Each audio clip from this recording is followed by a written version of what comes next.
Welcome back to season 4 of Conversation with Carroll. I'm your host, Nolan Carroll, and I have somebody new. It's one of my former teammates on this season. I think he's going to give me a lot of great insight and outlook on the other side of players, and not only just players, but business as well. I want to welcome my former teammate. I played with him in Philly from 2014 to 2016. He won a Super Bowl with the Eagles. He played with the Jags. He played with the Colts. Played 8 seasons in the NFL. Najee Goode.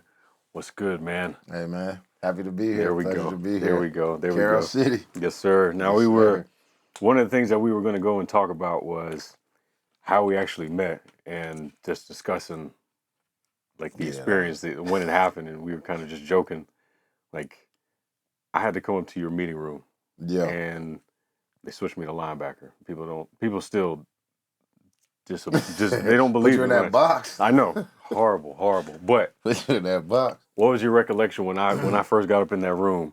What were y'all thinking about this light-skinned kid about to play linebacker? Man, what? First off, we had Rick Minner from UC. I respect Rick, though. Rick was a good dude. Rick was cool. Rick was cool, man. But, man, what? You was coming in our room playing third down. I had to go sit down. And you had to come in the box, bro, and D'Amico looking like, first off, we used to talk to D'Amico. He like, man, they going to run the ball on 3rd and 10. And they did. Like, yeah. Hey, that BS about to happen. But nah, that was, bro, I'd never forget that. We're going to bring Nolan up here. He's going to come in here in a little bit of dime. I'm like, yeah, all right. All right, Nolan about to hear them pass fire. Boy, oh my God. Nah. I didn't want no parts of that. Nah, that was interesting, man. And that was crazy, too, because I remember I was hurt that year, and I was watching. I'm like, we out here just trying stuff. Man, he got out there in that bang, though. He got out there and bang, though. Bro, I had no choice. Yeah. I had no choice. I was stuck. It was one time, we was playing the Rams. D'Amico told me, watch the pool. I remember I looked over at him, snapped the ball, and I seen Roger Saffold coming around. Yes. And I just stood there. Bro, you know I used to run track against Roger in college. I mean, in high school. He's from Columbus, Ohio. I didn't know that. Bro, and that's funny that you say that because Roger a big-ass dude. He was rolling. It parted like the Red Sea, and he's rolling. I just seen 59 go, and I'm still stuck. And he just smacked me. I said, I don't need to be here. That's what people need to know, man. DBs do not know what the configurations of the box. It's too loud. Bro. It's too loud there. Yeah. I'm good. But yeah, you got hurt the first game of the season. Acho got hurt. Yep. Michael got hurt. Casey got hurt. That's the only reason why. It wasn't because I was talented. It's like you said, we was just out there trying shit. Big boys. Let's just go ahead and put 23 in the box. And like you said, 3rd and 15, draw. 3rd and 10, power. I'm like, yeah, I ain't with that. Man, what was our record that year? You know how people be like, do you remember every year you was playing? It is some great. It was like 9-7, 7-9. We was 10-5. That was the year? That was the year we missed the playoffs. Because we lost to Washington on Christmas Day. And that was again, because you remember, we lost to them, and we went from... I do. Shit, we lost like 3 straight or something like that. So we lost to Dallas. We lost to Washington. We had like 3 division games. And we ended up firing Chip. They're not. No, that was the second year. The second year when we came back, we went 6-10. We went 6-10 back-to-back years. But the year, it was Dallas won the division because they beat the shit out of us Sunday night. Yeah. Then we played Washington that Saturday, lost, and that was the game to get us in the playoffs. Yeah. When we lost that one, we couldn't go to the playoffs. Yeah, then we started to play that last game. Yeah, and we played New York, but everybody's like, fuck. Whatever. We were just out there really just playing because I was just like... And he was still in the box. I was still in that damn box. No, actually, they did? They came up to me and was like, hey, we're going to put you at corner week 17. Like, bitch, I ain't played in 12 weeks at corner, but we're going to try it. Man. And, yeah, that was fun, but at the end of the day... That was your first time playing, like, ever. You played linebacker in the NFL. People look at me now, they're like, man, you took too little. I'm just like, look at this. Yeah, look at me. I was 205 I ain't even thinking about that. I'm looking at y'all taking on, that ball, that big-ass heavy ball, the medicine ball. Bro, yes. So, Minner rolls it to me. I go to hit it, thinking it's like one of them light medicine balls. Bro, we don't do that shit. Yeah, exactly. That shit flipped me all the way around. We had the media out there too. Bro. I said, I'm done. I'm good with that. But even after, still we played two more years together. I dipped. You won a championship with Philly, which was great. You can even explain that feeling. Because I never asked nobody except Jalen Watkins how that feeling was. And he kind of brushed by it. But your experience, because I want to know how it was that year and just the experience of it all, just winning it. Bro, you remember how pissed off the fans used to be in Philly? Oh yeah. After we won that game, bro, I have never seen someone be nicer. Yeah. Like, the craziest thing, you know what I say about the league that why it's hands down, why I make the most money? Bro, the Super Bowl is the best, like, experience. I think that, like, when you go to it as a fan, when you participate it as, like, a business, and, like, you plan it, it's, like, the best all-around experience that, like, that any business venture does. And, like, even being there, practicing, all that kind of stuff, bro, it was, like, I mean, you know how banged up people's bodies was, bro? Oh yeah, by that time? Man, we ran out there, I was like, man, what? I'm telling you, I felt bulletproof, dog. For real? Bro, I felt bulletproof, because you was just like, it was so much energy. And even though it sucked, bro, it was negative 17 degrees. Like, we saw, like, the National Guard out there. Half the time you left to go outside, it was usually either freezing or scared. Somebody was going to be like, no, you can't do this. Yeah, because it was in Minnesota. Yeah, bro, it was crazy. Like, they had I remember my mom, bro, she loved Prince. She told me she was going to the Prince party, and the lake was frozen. Right? And all I thought about was Dave Chappelle. Like, bro, it was so cold, bro. It was terrible. And, like, the game was like that. The game was live. And, like, I saw it, yeah. And being at another, like, being just going to other games. Like, I have never yet been to another Super Bowl. I just can't. Like, I didn't go to the Super Bowl before then, before we went to that. I don't know if you ever been to I never went, no. Yeah, if I wasn't playing it, I never went. Yeah, exactly. So I don't know. I had never been to, like, the game. I'm like, all right. And now that actually we played in it now, I'm like, yeah, I'll never go back. I mean, you don't have to, shit. You go and win it, you don't have to do that. Bro. Shit. But, no, it was dope, bro. It was a clean feeling. That's good. I was good to see y'all, because at first I was pissed. I'm like, damn, I wanted to be with y'all. But at the same time, I'm happy, because it's like, you know the guys that's in that locker room. It ain't one of those where it's like luck. Yeah, and you could tell, bro. like, what y'all were doing. Even that first year with Doug, it was like, all right, they probably going to be really good next year. It's just growing pains. So. That's why Jacksonville going to be nice. Oh, I'm telling you. People don't realize that. If they're bad, it'll be because of old mistakes. But I don't even, bro, it's just, I think that as bad as they were, they happen to still be good. So if they actually get consistent, oh my God. Oh, they're going to be straight. They're going to be straight. They're going to be straight. Trevor going to get that bag. Oh, we were just talking about that last week. Yeah. That's crazy. No, that's good. Get the bag. Now, after that, went from Philly, you went to Jacksonville. No, I went to Indy. That was interesting. Indy was. Yeah. Then you went to Jacksonville. Yep. And then after, you just decided to retire, which honestly, at the end of the day, people don't also understand this. You were, just because you were a linebacker, but you also played special teams. Yeah. And most of the time, people discredit special teams because they don't think it's like a real position, but you actually carved out a career from it. Yeah. And I think people kind of, just with even business, the smallest things are the most important. And just you with being in that role, because it was 4 of us at the time when I was there. It was Brayman, Maragos, yourself, and myself were kind of like the guys, the core guys of special teams, not the guys. Obviously, you had Donnie Jones, you had Doran Boss, you got Parkey. But as far as like the main ones to kind of cultivate the ship when the special teams was, you guys took on that role and made it into a career. And I don't think people appreciate that as much. Like, because of what it takes for special teams. So just kind of explain it as far as relation to real world and the football life, as far as how that is. Bro, like, it became a niche that, like, we always try to be the best special teams, especially with Chris. Oh, yeah, like, of course. looking everywhere. He can't look crazy. Love him, though. But, like, you know what I'm saying? Like, and I think that when we got Chris, too, man, we leveled up, because he was that's all he played. He was killing at it. And he was changing, forcing fumbles and all that. And, like, I don't know if you remember when Brayman came in, it was like, we're the equalizers, looking like Thor. You know, he came into the league one time, like, we're the equalizers. We carry that baseball bat. Yeah, he did. So, like, I just respect Phil, bro, one of the best special teams coaches. I agree. That I guarantee in them coaches meetings, he was like, yo, if we got this on our team and we make one play, it's going to ensure your possibilities. You know how you see that chart? It's like, if you start at this line of scrimmage, you got this probability to win. Yeah. Guarantee Phil was like, if we got these dudes on the field, bro, and they make a play. Yeah, that's all they did. Bro, what? Remember we played San Fran, I think, in 14.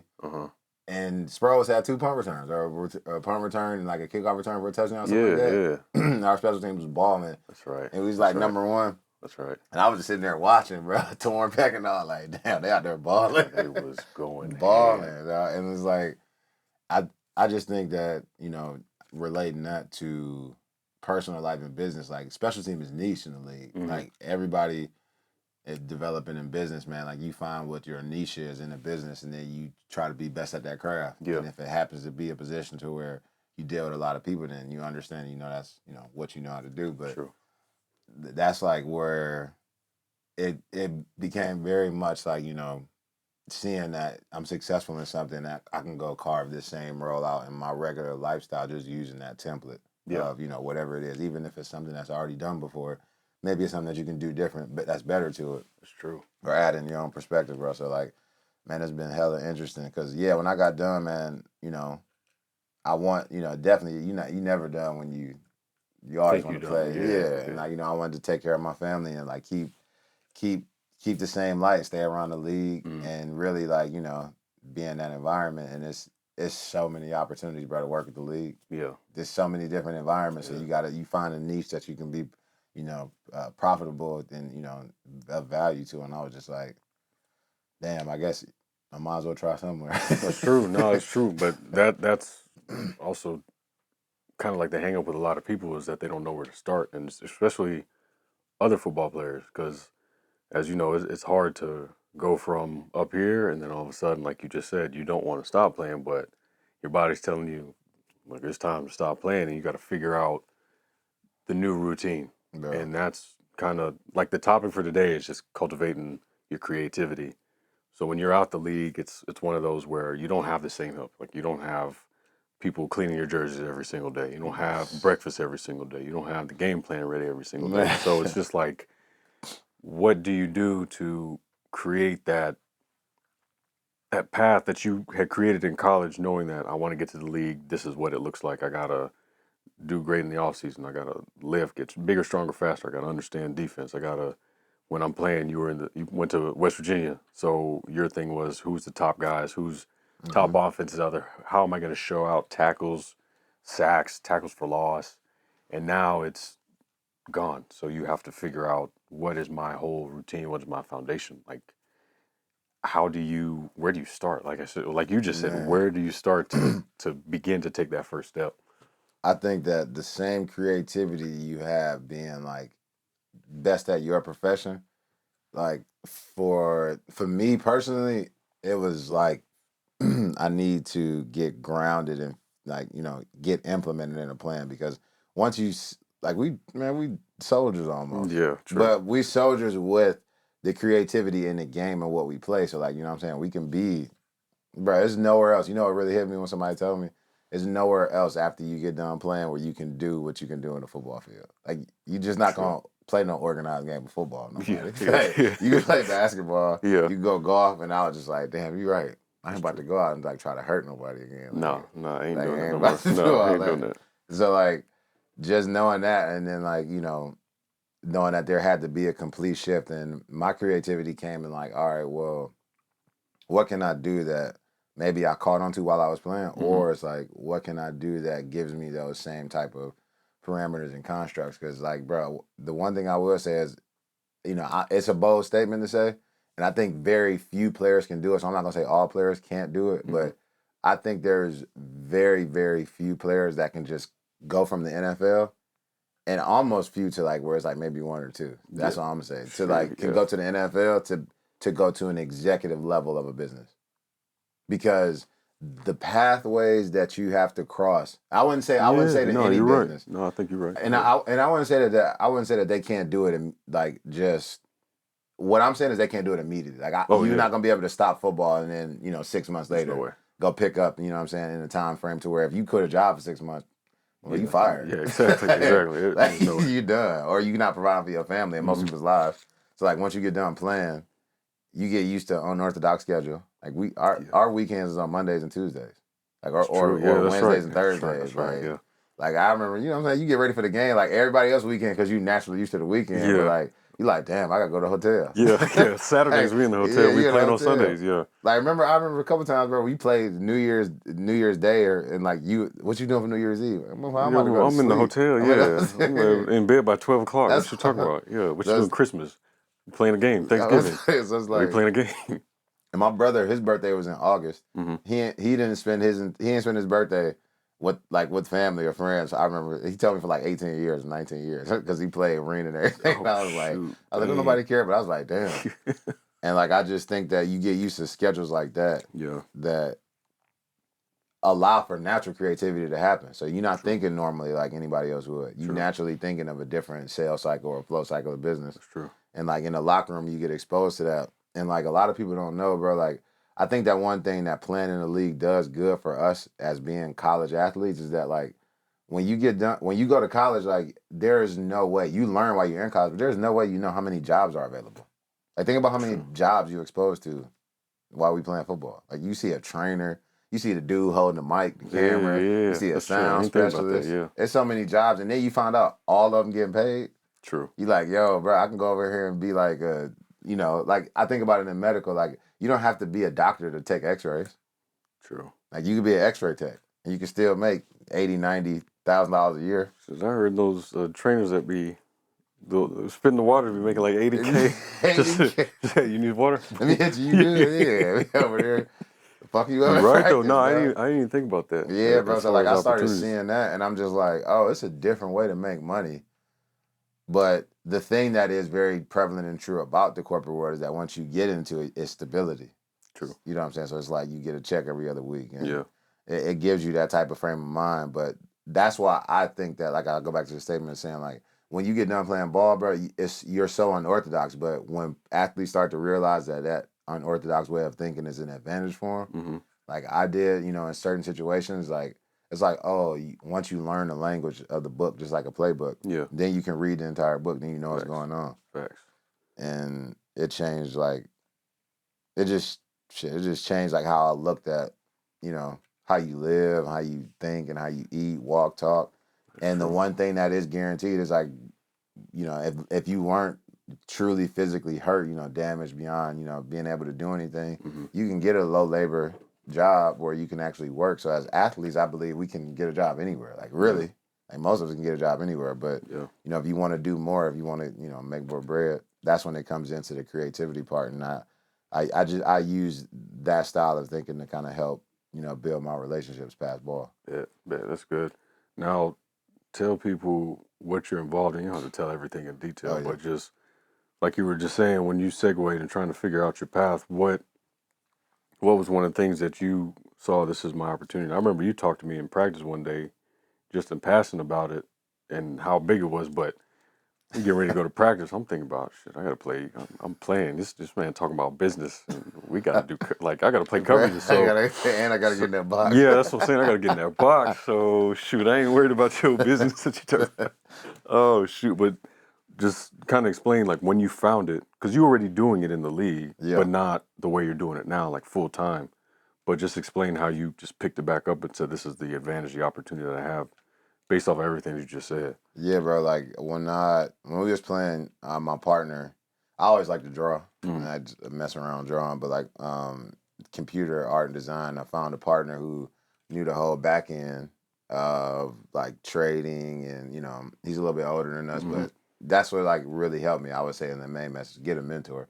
He was kind of like that, and the business that we developed was, bro, it was for college athletes at first. That's right. I remember you did say that. Yeah, it was for name, image, and likeness, finding a player. And if a player's name, image, and likeness is used throughout a sales cycle of a product, that not only would the business get paid, but you're able to pay the player. Yeah. Basically the Amazon affiliate model. I'll just play. I mean, shit. But yeah, we found a way to wrap it into to a cool new perspective for users, which is like you see something, you click on it, you buy it. And people don't understand, technology people do how hard that is to do legally. Yeah. Like one, you got all these rules of, data and all that kind of crap, which, we don't even get into. And two, like we were the first company to actually make video shoppable. So like you can watch a video and shop it. So once we came out with that, man, I was like, what? I'm out here, Nolan out there with his J's and his cleats on. I'm about to buy them just because. Like, he got them on. Yeah. And I remember we talked to the Eagles about it, and, they were like, oh, what does it mean? Like, what does it do? Like, Veepio. It stands for video public offering. Just like if you go on the stock, you got public offerings for stock. It's video public offering. and it's the acronym for it. So it's just VEEPIO. Yeah. That's where it came from. But what it does, yeah, bro. Hopefully in the future we can make this podcast shoppable, so that while they watching, they can buy a YOLO rum on the video as it's going. as it's going. You know what I mean? That's So it's big, like, you know, that's where we want it to go. But what it does is it allows everybody. It's not a business that's a taker. It's a business that's a giver. Yeah. It gives more, you know, interaction, engagement, and profitability to the experience of a user. And that's what fans want, man. You know, they want to know what we're doing. They want to know how we're doing it. They want to know, what we're doing and trying to better themselves. I think of it now as like TikTok, like, they say TikTok made me do it. True, imagine if athletes really knew how to like monetize their TikTok, bro. I mean, how much influence they'll have. Oh, yeah. And we saw that early on. And, you know, hopefully this year we'll be in, you'll be able to use it in a broader reach with the league. But definitely right now we already did partnerships with 10 different NFL teams. So when you go on their mobile apps, you can purchase whatever you see the players wearing, or you can find out more. Like if you got a foundation and you got a proposal for a foundation that you want to put out there, and the team is covering media footage on it, you can donate to it as a random fan. So like it was meant to be a universal tool, just basically for users to learn more, whether it's a transaction or as a donation or if it was a picture. And I saw that just because like that's kind of how my mind is. And I was like, damn, while we was playing ball, I'm like, man, could be using all this. You could be using all of it. So how would it be for a guy now that a young cat that uses Veepio to be able to build his brand? Would it give him that, I would say, leg up to be able to do that while he's playing?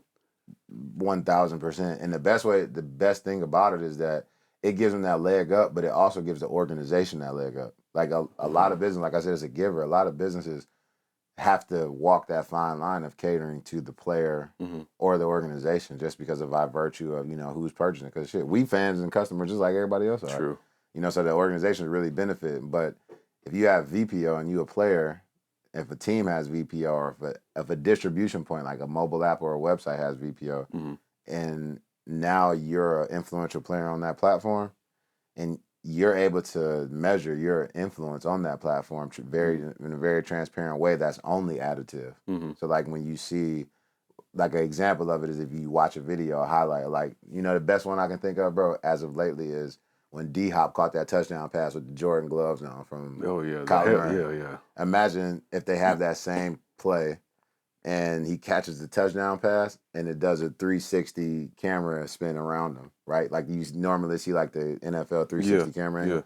And while it does that, VPO can make the glove interactive the whole entire time it's spinning around. What do you mean interactive?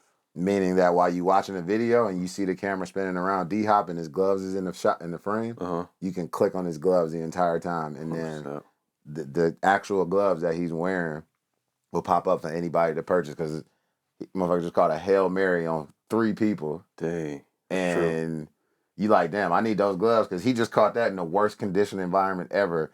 Right before the game was about to end, if I got them gloves on, you could do the same thing. I could do the same thing. So what about? Because I know a lot of, even as rookies, you come in and there's so many other things you think about. You're not really thinking about your brand per se. You just more thinking about, I got to make the team. I got to get this cash to help my mom, my dad, my brother, whoever it is. What is one of the things that you can like tell younger guys to be aware of to where they can understand I am the brand? Because they tell you this before you get into the league. Like the league, the Shield is the brand. Yeah. But at the same time, you are the brand.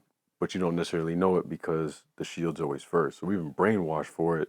Right. But when we get in, it's, I don't want to get cut. I don't want to do anything to embarrass the team. So you don't really do what you can do to build your brand. So what advice can you give to younger guys to be able to concentrate on that, to do it so that when they get to year 8 and they get out the league, they're not, damn, what do I do next? I don't know what to do. It's more of, this is what I set myself up for. Now I can make my segue a little bit easier than trying to struggle.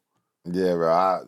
I think that, like, because I went through this, like, heavy. Because I was doing something outside the league, but I'm like, I'm not trying to dilute my image of, like, you know what I'm saying? And on top of that, too, like you said, you walk past a room in the front office, they'd be like, hold on, what you really exactly. Like, I would say, bro, like, when it comes to the business of the game and the business of life, like you always got to remember that the business that's paying you, and the business that's making you bread is the business that, like, you know what I'm saying, like you really focus on. But at the same time, like when you're doing that, because the reason why I say that too specifically pertaining to athletes is that it's so hard to play ball. Oh yeah. Like, I mean, you can have all your preparation correct for tackling Ed McCaffrey. Yeah. And then he shaky. He still gets you. Yep. Still. So like you can't really necessarily prepare for like that other than being in that environment. And that's when like I think your natural instincts come out. But I would say in the case of building your brand, the reason why I say focus on the business is because like a brand comes to you because of your unique personality through your business. Yeah. So like when you're young and you get brought to this, elite club of members, like, shit, every club member want to know, like, why you here? Yeah.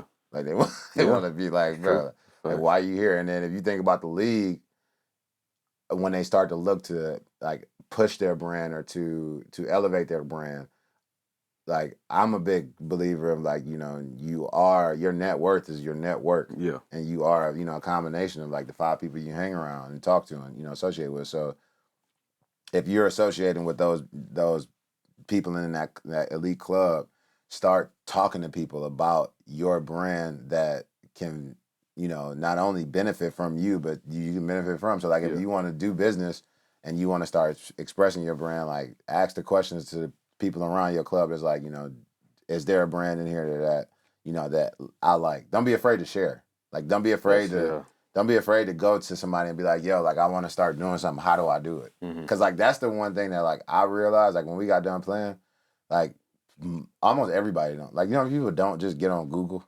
Yeah. People just, bro, just, like, don't ask the question. It's like, or they set up meetings. Like, the one thing that I noticed, because, like, being with executives and talking to executives, like, they are very strict because their time is what's valuable. Because they understand that, your time is what you chunking up and making value for money. So like emails are like, oh yeah, if you want to talk, give me a date. Otherwise, like I'm gonna be like, look, this could be any time. It could be whenever. Yeah. So usually it's no, or it's like either give me this time frame. So like if you young, like we already got some cockiness to it, but you're a young athlete, just go in there, go in the front office, be like, yo, look, can I ask you a question? Like don't go in there arrogant, but go in there and be like, yo, can I ask you a question? I like X, Y, and Z. Like, how do I start working with people like this? And if they say, well, oh, well, don't you got this to focus on? But like, look, them same people that I'm talking about working with, they're going to be in my game anyway. Yeah. So, and I ain't about to play this for forever. So, like, while I'm playing it and I show them value, like, why can't I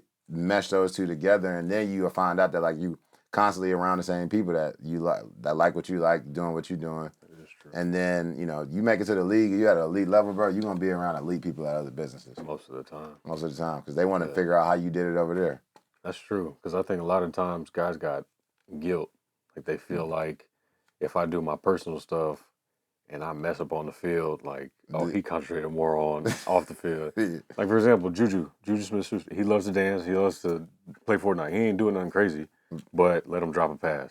Oh, because you be dancing too much. It's like, bro, ain't got nothing to do with me dancing. But Fortnite paying me $1.9 million to play on Twitch or do something like that. And they sponsoring the Super Bowl. That's what I'm saying. Like that, but I think that's that disconnect in there. But also, same time, what you just said, I would never think to go to the front office and be like, hey, like help me out with something. Because you thinking, shoot, if he comes to the front office and he asks me something like that, we gonna cut him. That's what you be thinking. So it's just. And you got to know the right people to talk to. True. You do. You know what I'm saying? That's a big part of it. Like I would say, the young cats, while they playing, like, you're not going to go to your coach to be like, you know what I'm saying? Or, like, if you go to the front office, you ain't going to go to the GM. Like, I suggest that to nobody. So don't do that. But if you got free time, they know you when you ain't there, you got free time. And you can only work out so much. So, like, the cool thing about it is if you see players that start to do it the right way, they end up working with brands that want to work with the team and the player. That's true. So, like, you know what I'm saying? That it's advantage to both of them. But, like, I would definitely say, like, find them right touch point in those. And, like, the one thing that I also didn't know is, like, when you playing in the league, you at the top. So, like, even in business, you need to make that connection with that somebody who says yes is better to get business done or to know that you're not going to do business. Yeah. But there's also departments and divisions of like what I learned in organizations that are like the people that actually do the work. So like if you wanted to work with somebody in marketing, you're like, look, man, I want to get my social media brand up. You can go to a team and connect with the dude that's not the head of marketing, but you can go to the social media manager and be like, yo, do you know how to do X, Y, and Z on social media? Either. Yeah, and they'd be like, that what they doing? They ain't got to know that they doing everything for the team. Yeah, that's true. And then you find out that, if they know how to do more, you can definitely propose ways. So it's like, all right, well, I'll pay you to help me out. And if they do side jobs, if they can create Instagram campaigns or they can do certain things that can get your social media up or they can point you in that right direction, that might be something fun that you might want to do. And then next thing you know, it's like, oh, okay, well, I'm working with this guy that's doing the work that when it comes down to it, now I see that I can communicate with him easier because it's an easier face to talk. You're not talking to, Interesting. Dudes that's intimidated. So it's really about just finding information. Like definitely. Not even just football, but just people in general, because trying to relate this all at once. So it's just not being scared to find information. It is, bro. Yeah. I'm like mentally Googling. If I can say one thing, bro. If you mentally Google a lot of your decisions, bro. No, it's true. That's good stuff. I don't know what else to really ask. We're just trying to get ready for season 4. I mean, we got a lot of great guests that's coming on here, a lot of great people that, the dynamic has shifted as far as what happened in season 1. It was just a lot of people that were incredible at what they did within the realm outside of football. Season 2 was more women than it was men, just trying to see how they've carved out their own identity. Season 3 was more personal myself, but season 4 we got guests that are in football, real estate, influencer space, just all around as far as pertaining to what you were just saying, just trying to find and carve out their own identity and give back. That was the biggest thing that I also heard you say was finding a way to help somebody else through Veepio. What you were trying to do is seeing how the ecosystem matches with everybody that's involved. So definitely excited for this season 4 coming up. Seems like it's been a great road. My boys over here, Andrew and Anthony, we're about to have fun. Now I got a guest on here. You guys can believe it. Well, no, don't believe it. I'm gonna fuck around a little bit because I think that's the fun thing is really getting this rolling because I just think there's, as you go through, and there's just, when did you retire? In 21. 21. They ain't give me my 9th year. That's crazy. Bro, I got up there, got hit, beat up. That's crazy. Took a shot in the kidney against the Browns. And still ain't getting it. That's crazy. So you've been out 2 years. I've been out 2 years, yeah. So you're still, but you've been in business still, but you're figuring out that this is what I'm doing. And there's a lot of people that haven't really figured out yet, and just being on the outside now. Bro, the transition, like I would say that I had a lot of support. There you go. And the transition, bro, was still rough. Jeez. Just because like, not nothing that deals personally, but just like mentally dealing with like business-wise or football, like like we get paid different. True. We get like, different. Yeah. Bro, the craziest thing I had to think about, I'm like, damn, I got to go buy my protein.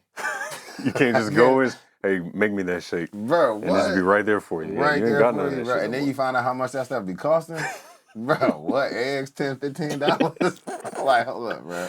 It's like remember walking in the facility, you're getting breakfast. You're going to hot tub, cold tub. You ain't got to worry about nothing. Nothing, bro. I be having that stuff here now. I'm like, damn, I got to make this. You got to get up and do it. You got to do it all on your own. That is the biggest hang up. It's crazy. That's why cats be like, oh, yeah, man, I missed the games, but I really missed a lot. You missed You missed the hot tub. Hell yeah.